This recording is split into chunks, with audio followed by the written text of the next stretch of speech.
What's up, everyone? Happy Wednesday. Hey, hey. Let's just. Hey, how are you? Happy Wednesday. Welcome to The Vision is Possible. My name is Iona Morris Jackson. Hey there, family. Hey there, YouTube. Hello there, Instagram. Hello there, Facebook. I am so glad to see all of you today.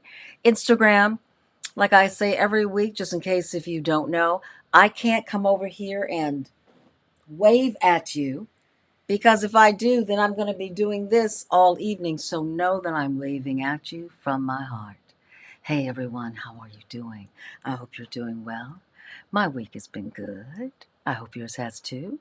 And like we do begin every show right now at this time, we just want to send blessings and prayers to everyone involved in this insane conflict that is going on.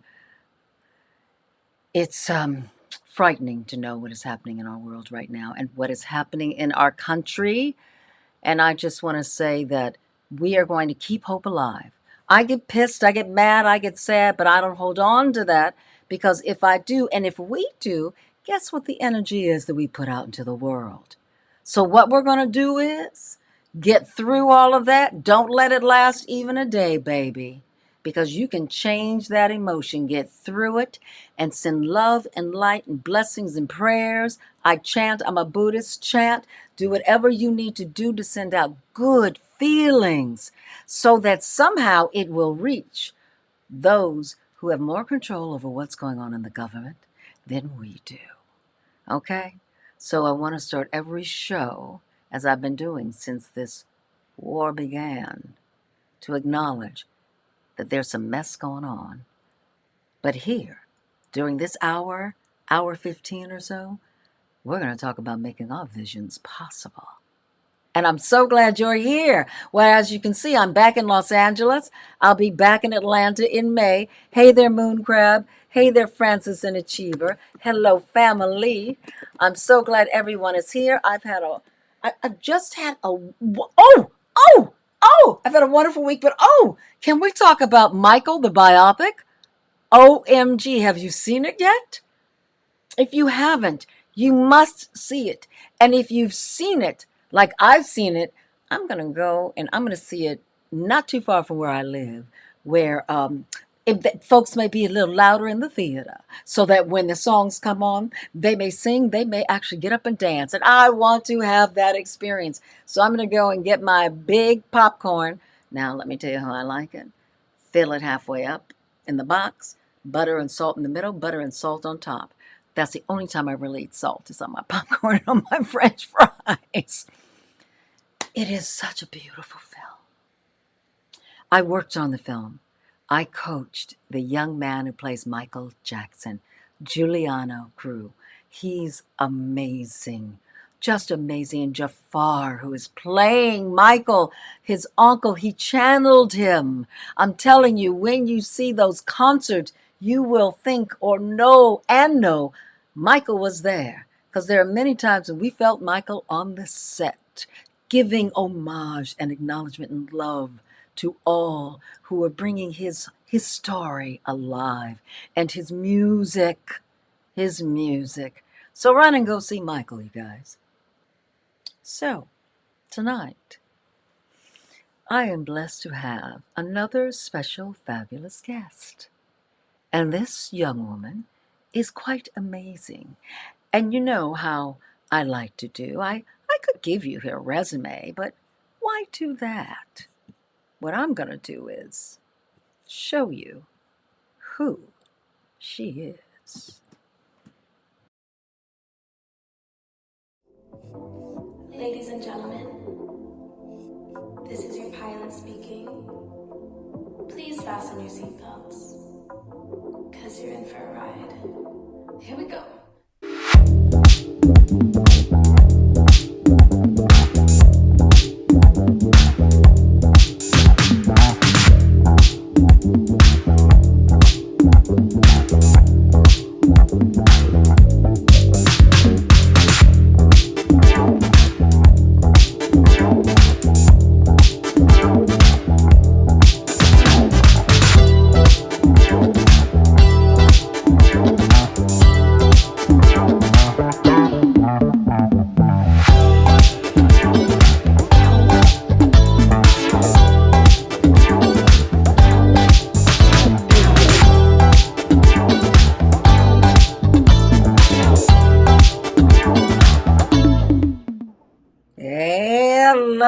Yes, ma'am. How are you, Karis? Hi, I'm good. How are you? Oh, I'm so good. I'm so glad to have you with us. You guys care. I met Karis at a wonderful event when I was sitting in a row and turned around and saw Gloria Allred. Oh, I've never met Gloria. I saw Gloria, and as I started to gush over her, she turned around. She went, "I want you to meet Miss Garrison, excuse me, Stevens." And I said, "Oh, yes, Stephen." And I said, "Oh, yes, yes, yes, yes." And so that's how we connected. And I am so happy to meet you and to have you on The Vision is Possible. Girl, you're amazing. Well, first, thank you for having me. It's such an honor to be here. I am so happy we ran into each other at that event and we actually followed through and did this, which is always beautiful. But it's so, so nice to meet you. Yes, you're just wonderful. So you are an associate with the firm that Gloria is also with, her firm, and you're Yes. also a musician. Before we get to all of that, where do you hail from? How did all of this come about? Good question. I'm originally from Texas, actually, a small town called Tyler, 2 hours outside of Dallas. And I left to go to college at 18, and I moved to Philly, where I stayed in for a while. Hmm. Yeah, but now I'm in LA. Yeah, now you're here, and how did you end up becoming a lawyer? What was the trajectory of that? It's so funny. I feel like a lot of people say they know they were going to be a lawyer. I was not one of those people. But in college, I always loved reading and writing. Well, not only in college, but my entire life. And then after I graduated, I lived in Malaysia for a year Mm. teaching. And the end of that year was coming up, and I was trying to figure out what to do with my life because I was 22, 23 at that point. And I knew I didn't want to just work another like corporate kind of typical job. Um, and I wanted to go to school. I love school. And I was like, okay, where can I read and write? And I remember talking to my dad, and he always thought I would be an attorney. So eventually I caved in. And it made a lot of sense. And I started law school actually in 2020 in the pandemic.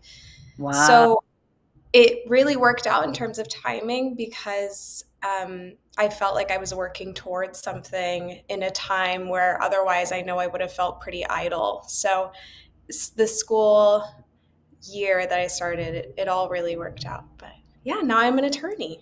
And you're a magna cum laude. Yeah, I was an undergrad. And then, yeah, law school, they don't tell you, it's really, really hard. The first year is really hard.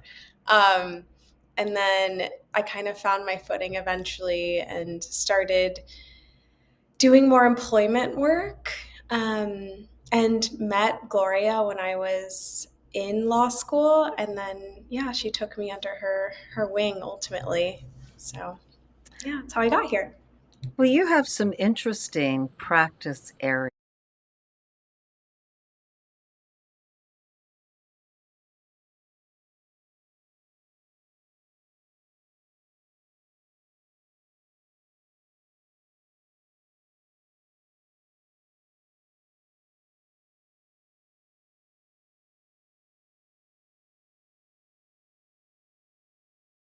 Company, but my God, all of this that you have, and during this time in our nation's history, Yeah. it feels like all there are more cases of this that have been coming up. Is that true?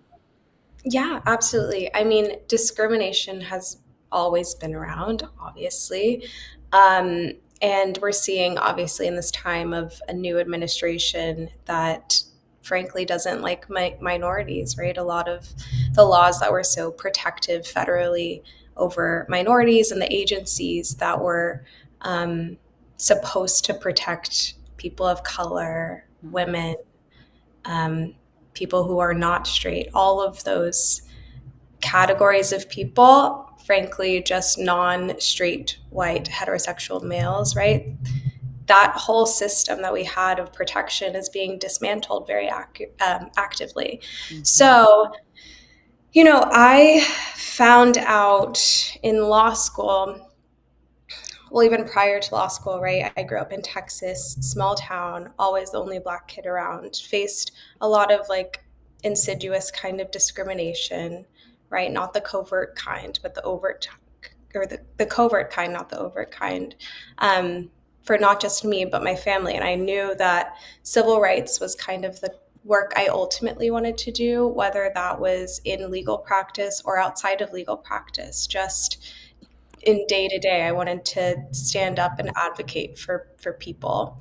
And in law school and in this new administration and how it all happened and the dismantling of Roe versus Wade and our reproductive justice system also being taken down, there was no question in my mind of where I wanted to put my voice and the work that I wanted to do. It all felt very natural and frankly just aligned better with who I was. And for a year after law school, I'm only in my third year of practice, but a couple years ago, I was working at a big corporate firm doing basically corporate work. It was mostly employment, but M&A transactions, like big corporate deals. And I found myself losing pieces of my soul, right? And I that's not why I went to law school. It's not the work that I wanted to do. And I was really, really fortunate to make the change to do only plaintiff side work, only discrimination cases, outside of my sexual assault and child sex abuse practice as well. But that's all I do, right? And I take cases that I believe in, and I'm encouraged to do so at my firm under Gloria's wing. But it's really an empowering place to be able to empower other people when they're facing things that are so big. And I always questioned, like, how can I help the world? Like, even when I was a little girl, I was like, I just want to change the world. How can I do it? And when I was in law school, I found the employment space is one that's very tangible, that you can actually change, right? You can change how employers work. You can change policies. Those are all things you can change by giving plaintiffs, workers, a voice, right? And in the legal system. So like filing lawsuits against big evil companies and their policies or their practices that hurt people who look like me, people who don't look like me, but giving those people, minorities, and underrepresented communities a voice in employment has been really powerful, for me and for my development as a human and my development in being an empathetic human and listening to other people's stories and really hearing them. So yeah, I'm very lucky to do what I do. I love what you said, because it's so important. We talk a lot on the Vision as Possible about following your heart, following the Yeah. beat of your soul.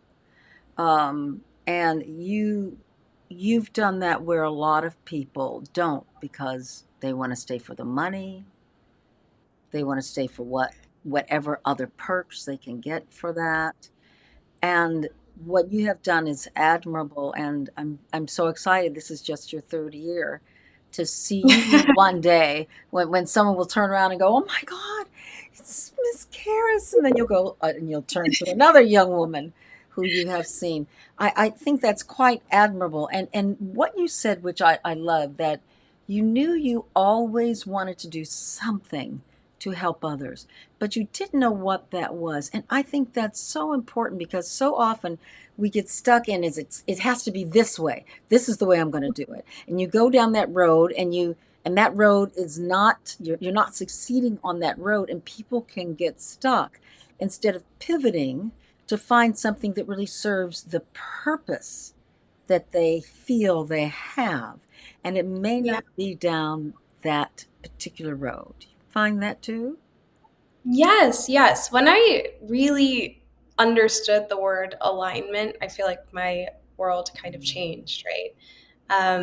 But yeah, there's so much we can do, and I think we should all try to do something, right? That should be are somewhere in our purpose as human beings is to try to do something to help truly one other individual. That's a great day, right? That's a great year if you can help one person. So yes, in the vast landscape of all the things I could do, I never knew. And to your point, it was never very clear to me what it would be, right? I essentially stumbled into this. There were some things that were planned. There were some things that were unplanned. The best laid plans obviously don't go the way you want them to. So eventually I was just doing a lot of different things. And though, I've only been alive so long, I've done a lot in that time. I tried everything. I always went with my passions and took it to the end and see where that would take me. And ultimately, it's all of those, curves in the nonlinear path led me here. So yeah, there was never really a point at which I was like, yeah, this is what I'm going to do. It's more like that I'm here now. And I don't really know how I got here some days, but I'm really, really happy to be here. I understand you just followed the road, right?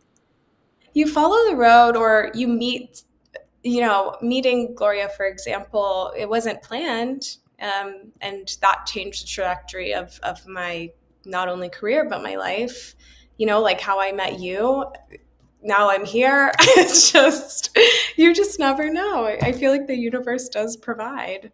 So It does. yeah. And I think it really provides when you lay out, when you say what you want and you do things to give yourself information on that craft, that task, that job, that career, that whatever you want. You go ahead and take the classes. You're in law school. You go ahead and you show up for the events. You go ahead and, let me see, you become, as you did, the community editor for the regulatory review. You were also a member of the Black Law Student Association and the Education and Advocacy Coordinator of If, When, How, a student pro bono organization focused on advancing reproductive rights and injustice. And I'm only mentioning wait a minute, Miss Stephen here was the recipient of a Fulbright Award. I mean, you stayed engaged, you stayed involved. And I think when you do that, that's when the universe puts people in your path. Yeah, I think that is very true. It's what's the word? Not just action, but action with some kind of intention only breeds more good stuff in my experience. I think also I was talking to my friend about this last week. Just applying to things will bring you more opportunities than expected. I only got to employment law, or new employment law was even an area that I could be in because I applied to like this random internship at a Philly employment firm, and that really made me take more employment discrimination classes and get more into the field. And I just kept going with it. I kept going with where my interests were. So. Mm-hmm. And that's wonderful. That's so wonderful. And you also, I'm waiting. I better say it now because I'm going to forget. I thought of it a couple. I'm so waiting for you guys when she said, and then Michelle and I, oh, I'm sorry, Mrs. Obama, Mrs. Obama and I, because honey, you're right there. They are looking to attract you to them. And I know that that's going to happen. I'm so excited about what you're going to be doing at that time too. What is it that you find with what you are doing now, the practices that you have? What do you find that possibly we can do in the workplace to make it better for ourselves? Let's say I can't afford you. I don't know how to find you. What can I do? Well, first, if you face any kind of discrimination or someone who is in the employment context, you can always call me. I think you can afford me. Yeah, well, Because it's the I'm not I. hourly, so But thank you. I won't take money from your pocket. So yes, you can always find me if you want a consultation or just to talk to someone about your claims. Do that.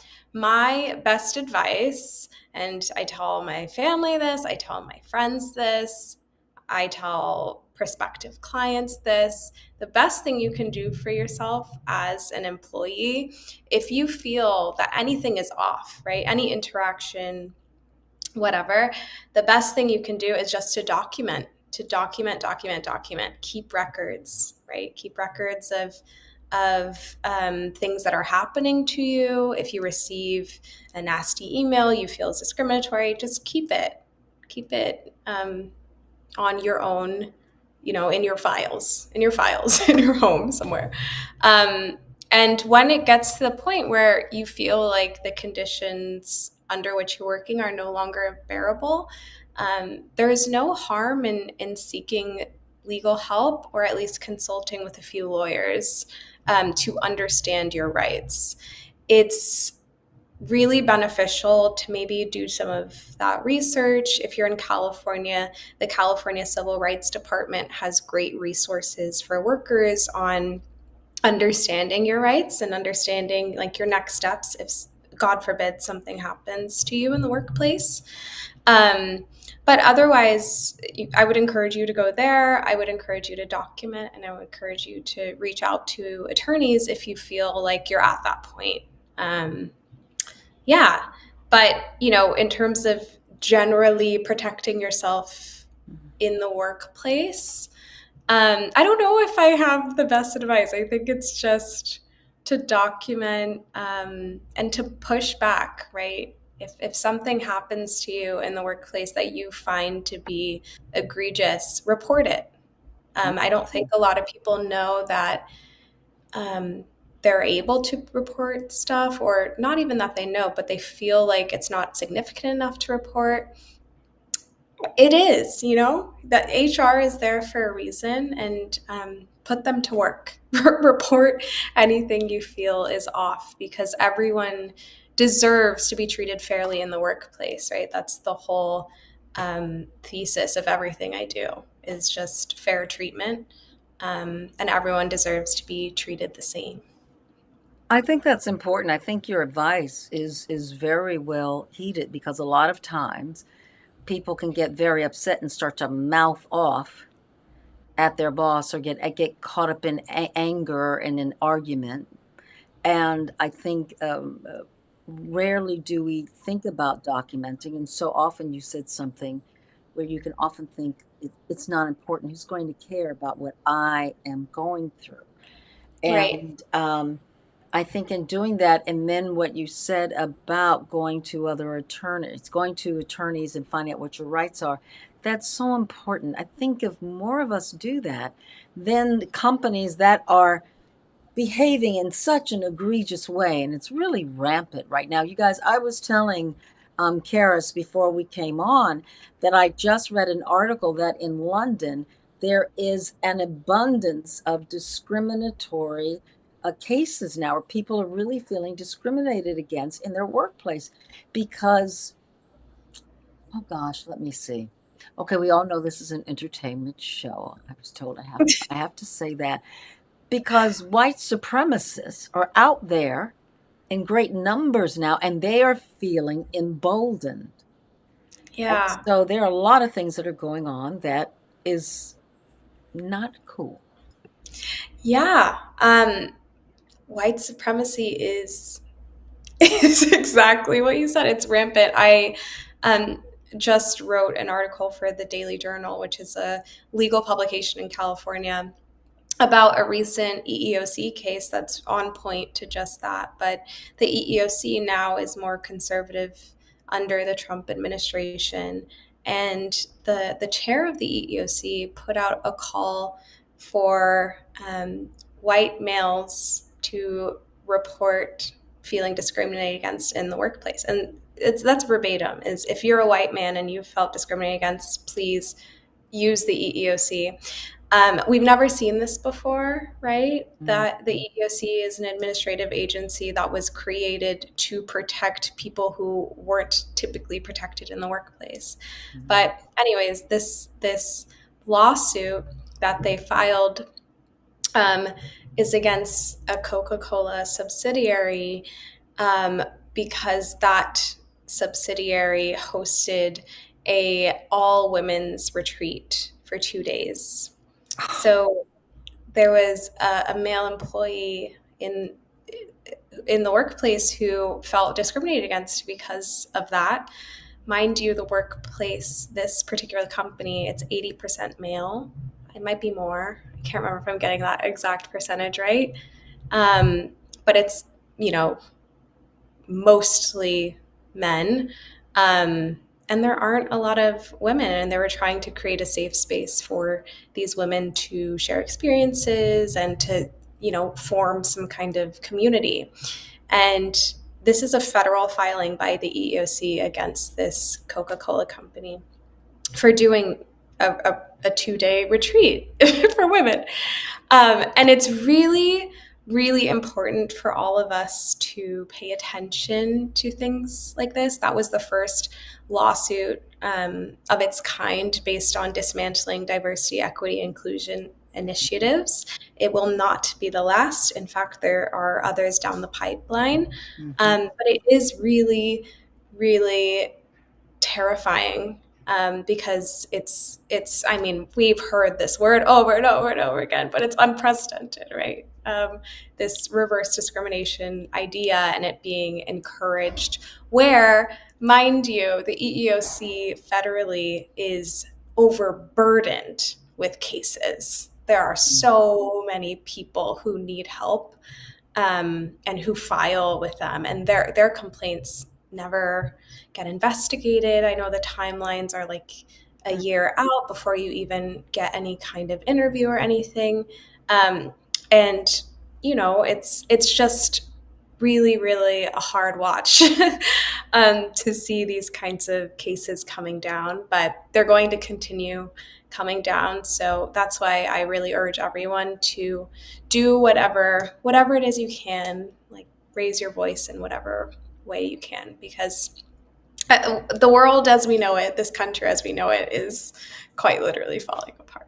Yes, it is. It saddens me that I got off a plane. When was it? Monday. I'm still on East Coast time. Yeah. And, I've hurt my foot, you guys. I'm going to be fine. But I hurt my foot. I can't walk through the airport. And let me tell you, getting a wheelchair is like, but now I'm like, you know what? I need this freaking wheelchair. So okay. And I'm talking, I make conversation. And I had someone young who was helping me, much like yourself. And we were talking about how, I said, honey, families used to be able to pick up their loved ones right there at the gate. And she was shocked. She said, you're kidding. I said, no. So we're walking outside, and I said, cars used to be able to drive right up LAX, and on the other side, and the buses were on the side where the cars were. We could and we're talking about the differences of what was when I was growing up. Yeah. And it just, watching this country right now, it feels like, as so many people are saying, this is a direct pushback because Obama became president. Because we had a black president. And so those on the other side, and who are white supremacists, who felt that they were so scared about a black man being in that powerful position, they are rising up. And this is their time. And this, to me, is what would have been if the South had won. This is what we're living through right now. And this is taking us down another rabbit hole. We'll keep going down this, because I really believe I'm not only a positive person, but I believe that everything happens in life for a reason. And what is happening right now is making us face who we really are, who this country is, and also is going to make us face who do we want to be. Yeah, that's very true. Right. So we have to, you are necessary to be doing what you are doing and helping those, because for them to just see you in that position gives them hope. For them to see you on this podcast will give them hope and will give them inspiration to speak up. And I think that's the most important thing right now, to speak up. Yeah, I do completely agree with you. And, I feel like Gen Z gets a lot of flack, but they are very passionate about their advocacy and being loud about what they feel is wrong and what they feel is right. And I think that's really beautiful. I have hope in the future. I similarly am an optimist. Um, but yeah, this time we're in is just like you said, it's challenging everything we know, everything we understand the country to be. And it's also bringing to the surface so much of what we already knew was there, right? And we're just facing it for the first time in a way where, it's like you're looking straight at it and you can't pretend it's not there like we have for a long time. So I think it's everyone says it's a reckoning, and there's so much power in that, because you're completely right. We all can do something, and we'll get through it. I've had so many people tell me that in times of despair, but it's true. We will always get through it. Black people will always be here. Minorities will always be here. Women will be here. Gay people will be here. They really can't erase us. So as much as hard as they may try, which they are trying pretty hard, but we're here. Yes, we're not going anywhere. And when what you just said reminds me, the truth is we have been here before as a country. Think about during slavery. Think about the Jim Crow era. Think about when women could not vote. We've been here, so it's going to turn around. Is it going to turn around in my lifetime? And I plan to be here, you guys, for another 30 some odd years. I do not really know. Yeah. But I do believe that when it does turn around, because it will, there will be certain laws put into place and certain teachings of how we need to be different. Yes. It's a time that we were going to learn so much from this about the guardrails we need, legally and not. But I've heard that same sentiment that you just stated, which is this like beacon of hope. I've heard that from several attorneys whom I very much admire. So I think we'll be okay. I'll still be here fighting on the front lines. So You better be. I'm counting on you. Not only firing on the front lines, but you're going to be singing too and writing music. And I mean, I'm so impressed with that. And I just want to also mention that you won an English Departmental Prize for your thesis titled Black Travel Through Time and Space, Music Videos from Sun Ra to Erykah Badu, in which you explored Afrofuturism in the music space. Of all the things you could have written about, why was that important to you? yeah, it's a beautiful, beautiful question. It's so funny when people read the title, they're like, "What? What is that?" So from the beginning, when I was in college, I majored both in cinema and media studies and English, and I minored in music. So I essentially just did everything that I loved. I love TV, I love movies, I love writing, I love reading, and I love music. And when it came to, eventually writing my thesis, I was sitting there, I was like, how can I put these all together? And I learned in a music class, a Black music class, about Sun Ra, and I was enamored by him. Could you give everyone some information on who Sun Ra is, for those who don't? Yes, yeah, he is what in music they call him the father of Afrofuturism, but I think he was it the 60s, 70s, something like that. And at one point he was Philadelphia based, which will come back later, but he believed he was from another planet.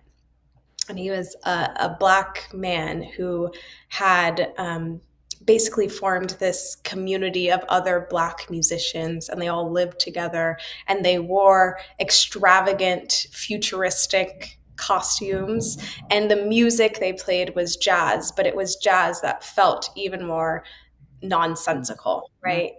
The notes were everywhere. It wasn't like anyone had ever heard before because it was so scattered and so sonically confusing for a listener who is used to verse, chorus, verse, chorus, verse, chorus. It was something that was just beyond um, normal bounds of musical comprehension. And he came through and kind of changed everyone's understanding of what jazz could be.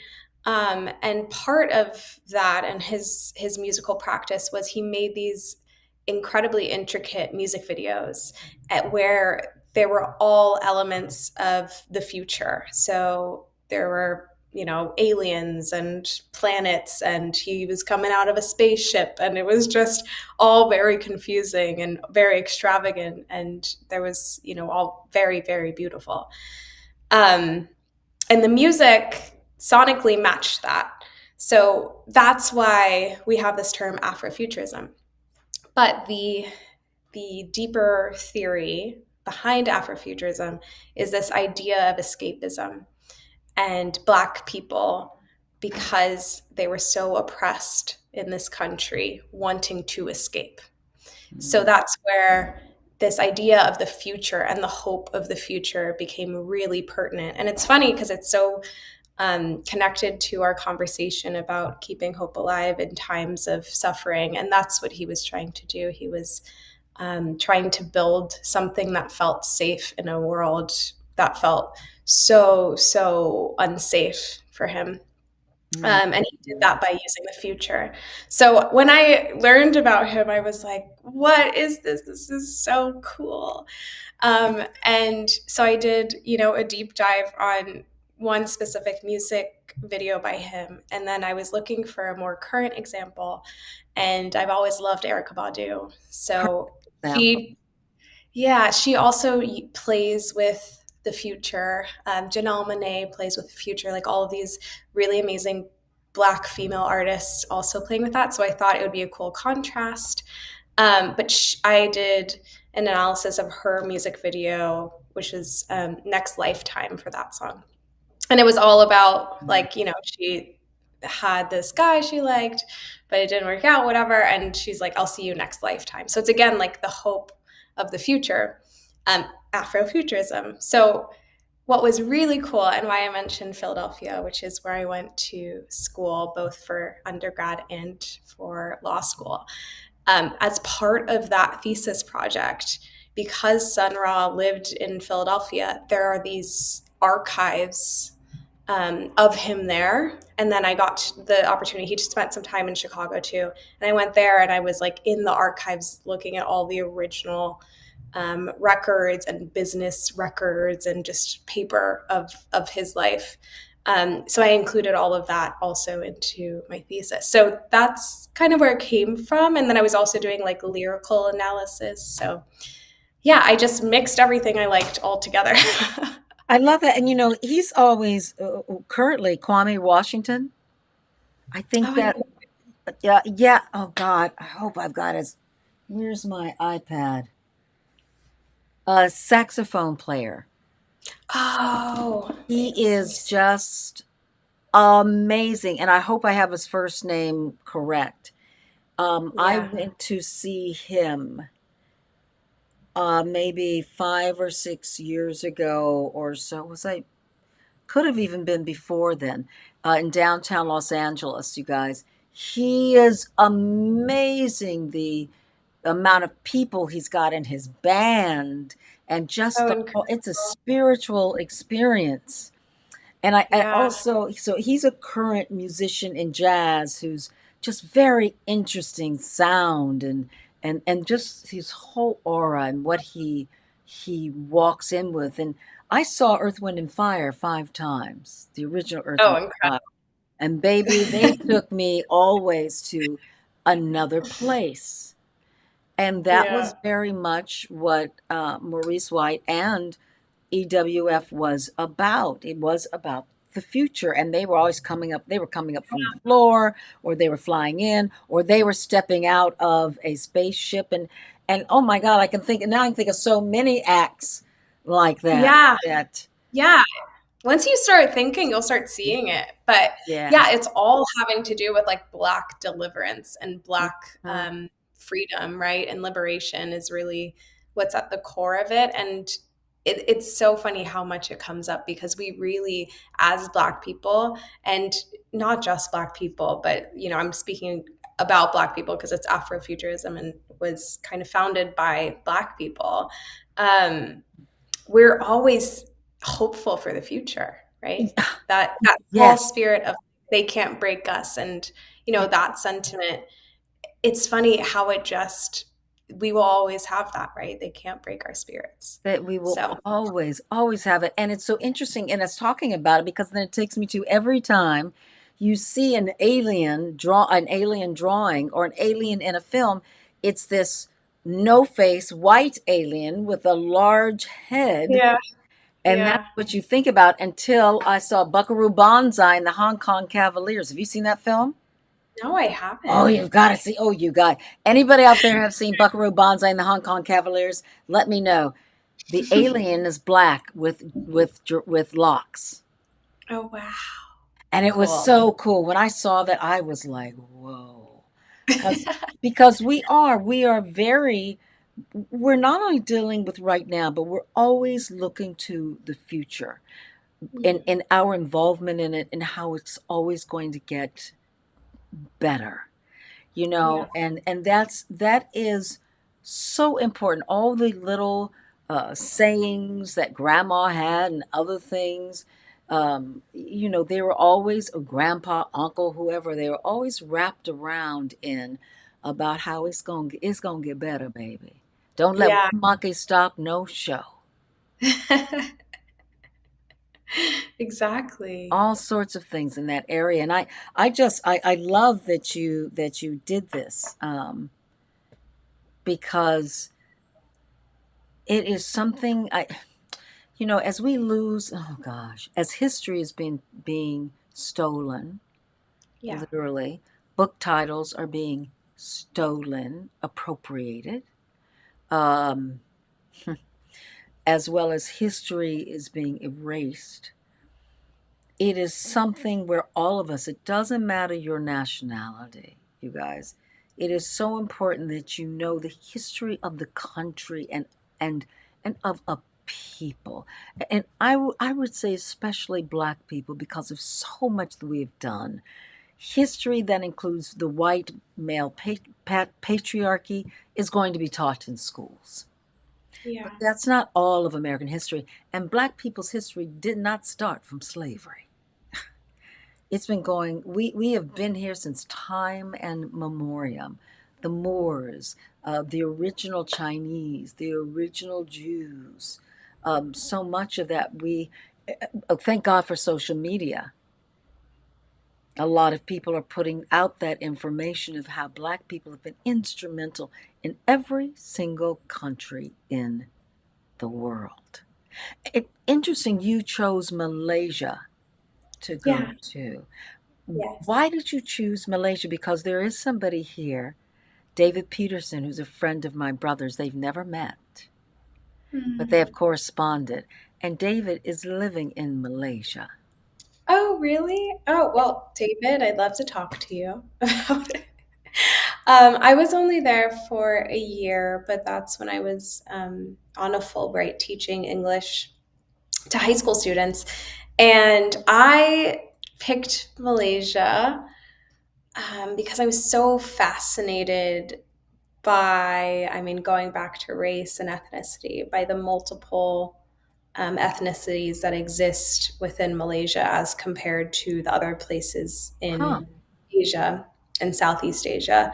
Um, I found, I mean, there are three bigger kind of groups in Malaysia demographically.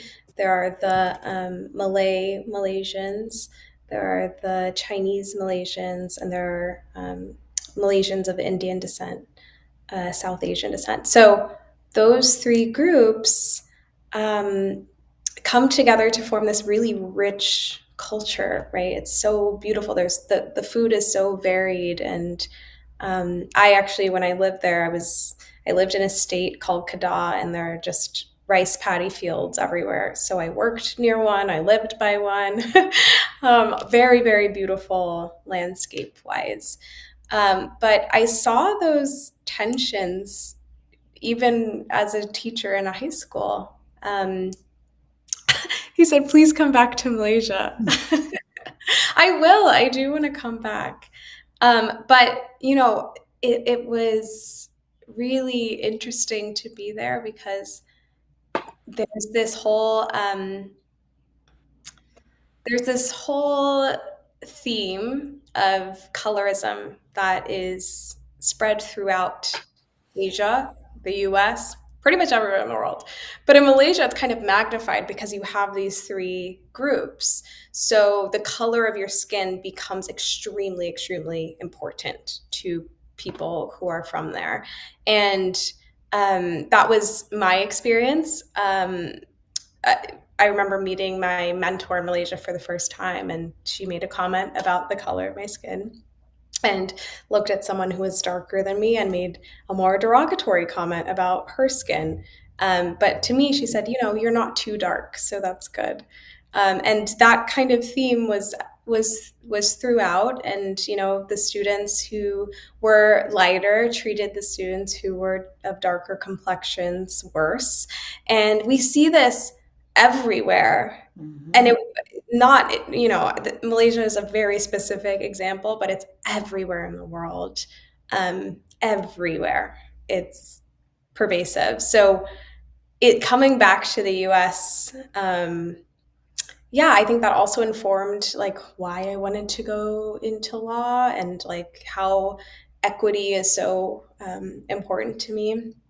And I guess that's the reason why I picked Malaysia. It's also where I got the grant. So I wanted to go somewhere I'd never been before. I'd never really been to Asia at all. But being there was incredible. Not only is Malaysia in and of itself an incredible country, but all the neighboring countries that are right by it, I got to see that side of the world. So it was incredible. Thailand is where I was 17 when we went to Thailand. My father was working on a movie, and he took my mom and 3 kids. And they gave us a driver, and he was dark skinned. And my dad wanted to give him, my dad just fell in love with him. We weren't even thinking about dark skin. In my family, my father was dark and my mom was fair. And so both black. And so my dad wanted to give him money when we were leaving, a big bonus. And it was a deal, a big deal about giving him money. And he couldn't take it. And my father was very upset that he couldn't take it, the reasons why he couldn't take it. And that's when we learned about the caste system. And what you're saying in there, even in our, oh God, this is really terrible to say because I would have said this 10 years ago, but now I don't know that it applies, but I'm going to say it anyway. Even in our current 2026, when we're supposed to be so much more highly intelligent, so much more evolved spiritually, in our souls, in our lives, and understanding of people, that this still exists blows my mind. Yeah, of course it does. As long as there is difference, there will be disdain of that difference, of people being different. It's just the way humanity is. We love to categorize people, and we love to see people as separate, right? And that's what makes us so divisive, and that's why there's so much conflict between people. And as much as we can practice empathy, we'll be a better community. But Yes, because we miss so much. We lose so much. When I was yeah. a kid, my father, when we were during summertime, we had to read from a black anthology of history. Hmm. So we had to read about black people, writers, scientists, leaders in Africa. All we had to read all this, and then at the end of the summer, we had to have a discussion with Dad. And it was wonderful because we got it who we were.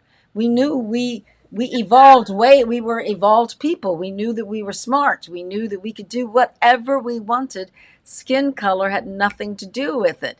The only thing was maybe we had more rhythm. But then if you watch my dad dance, he was not part of that tribe. So and we, to our own detriment, we push people down who are of darker skin, saying that they have nothing Hmm. to offer.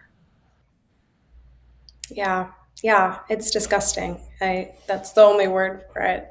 Because we're all the same. We're like made of the same stuff, you know. And I think if Yeah. more people just moved with that in mind, we'd be in a very, very different place right now. But Well, I want to yeah, ask you too about one other thing before we go. One other thing, your music. So we're all right. yeah, So where you at with your music, girl? okay. Because let me tell. Okay, so let me tell you. Wait, wait. Let me tell you all. So I'm trying to reach Miss Karis over here. Miss Karis is just so busy. I'm saying I'd like to get some videos of some. I make a video for you. You all know, and I showed you. So I'd like to get some pictures of you. She's like, yes, crickets, crickets, crickets, because Miss Karis is so busy, so busy. And then I'm like, oh my God. So I said, you know what? I cannot wait any longer. So I'm going to go. Let me find out if she's on Instagram. So I go on Instagram and I put in her name. And then I see this Karis Lee music. Okay, I'm going to show this to you. Wait, wait, wait, wait. Oh no, No, I'm I'm not going to scared. show. No, I'm not going to show anything bad. But while I'm doing this, let me just show you her information. So there it is, Karis Lee Music. That's where you will find music and other beautiful pictures and other information on Karis on Instagram. And since I'm here, let me also tell you to reach her or to find out more about if you're having any problems at work, if you're having any concerns. There is, I would dare to say, as long as I've known Karis, which is not very long, no question is too small, stupid, or unenlightened. Reach out to her at Karis Stephen Allred. Just go to that website and you will find her. So, all right, let me get back here. So I go on to her. Oh, oops, I hadn't done that. Let me go. Here we go. So I go on to her website, to her Instagram. I see all these pictures and I see all this music. And I'm like, oh, no, no, no, she is not. And yes, she is a singer. She is a writer, a performer, as well as an incredible lawyer. And I know you said you're not singing as much now, but what's happening? When's it coming back? What's going Yeah. So my goal this year is to release an EP finally. I've been releasing singles for years now. I've done, my primary love in music is really songwriting, but I also play the oboe and the piano and the clarinet, and music has always been a part of my on? life. It always will be a part of my life. But I love the process of making music, of writing music. It's always come very naturally to me. I remember being 8 years old, I learned how to play chords on the piano, and as soon as I could play a chord, I was writing down in my little journal. Funny how like we think we grow up so much, but we're really just the same kids at heart. And I've been that same person sitting at the piano bench writing in my journal for the rest of my days. So right now, I'm in the writing process, and I hope to have something new soon. I think my last release was maybe last year, I think. Um, and yeah, I'm looking to hopefully collaborate with more people and expand my music practice while I'm here in LA. I might as well take advantage of it. So yeah, that's coming up. And then I also enjoy writing creatively as well as legally. So I've been publishing some legal articles like I talked about before with different publications. So I have some new stuff coming out soon. And then creatively, I hopefully will be working on a manuscript sometime soon. So I feel like everything is forthcoming. We're in the building phase, but at the moment, you can find me practicing law and doing hopefully more stuff like this and music to come. You're just a delight. Just a delight. I'm every time you were talking earlier about Gen Zs get a bad rap. Well, baby, you unwrapped the goodness about Gen Zs. That's so kind. That's the nicest thing anyone's ever said. I'm so glad to have you here. Before you go, I'd like to ask you one last question. I ask everyone this, and you've said so much, but is there anything on your heart that you would like to share with us? Some inspiration. Doesn't have to be one word, a sentence. You can, please. I'd love to hear it. I think it's just be kind, be empathetic, and keep fighting the good fight. And also, separately, don't lose hope. This moment is just a moment, but it will pass. Thank you. You are as beautiful outside as you are inside. Oh, you're so sweet. Thank you. Likewise. Thank Thank you for having me. Absolutely. You be well. Please let us stay in touch, and I will speak with you again. Thank you so much, Good. Karis. Thank you. Oh, you guys. Is she not fantastic? She gives me hope for the future. So much. All of what she has done. And let me tell you, I only gave you a little bit. I only gave you a little bit of what our darling Miss Karis has done in her life and what she is going to do.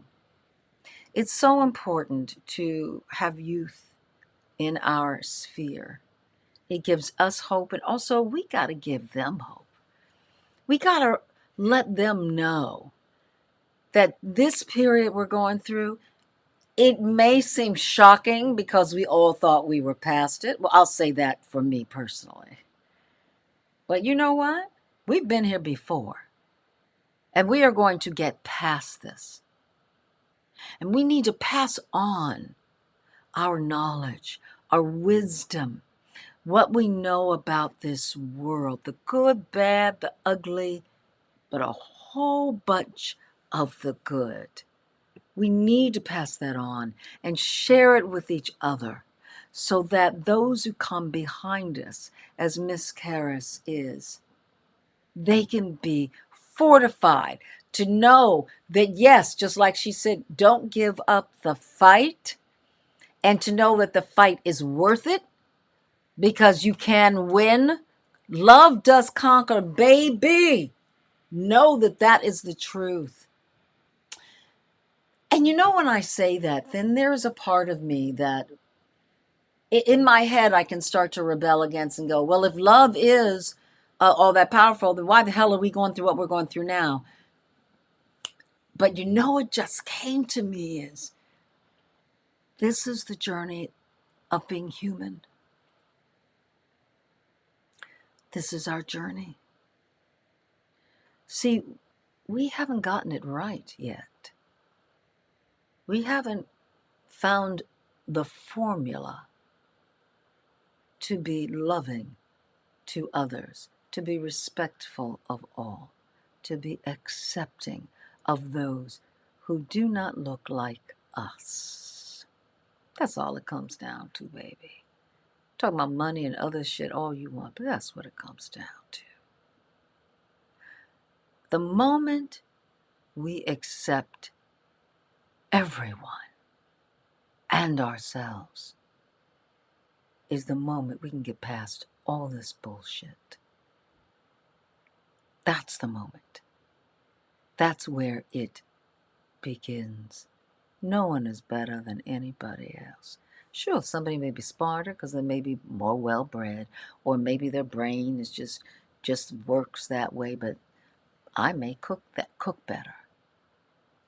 Somebody else is much better at keeping a house straight. They travel all the time, yes, but someone else is kinder, nicer.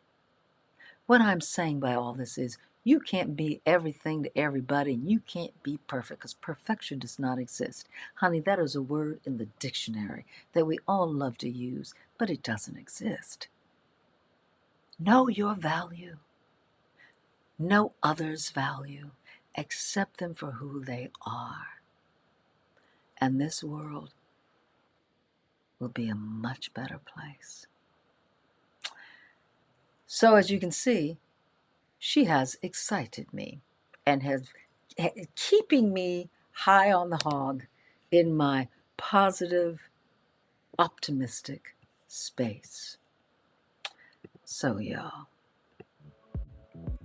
let me share with you. This is where you can find the show. So please, tell your friends about The Vision is Possible. Come and visit me when you can on Vision is Possible. And this is where you can find me. I own a lot of gold. You get it? And my pile of gold is going to grow and grow and grow. The more of you join me on this journey of The Vision is Possible. Oh my God. You have a good week. I'm going to see you next week. Because I have, next week's show. I'm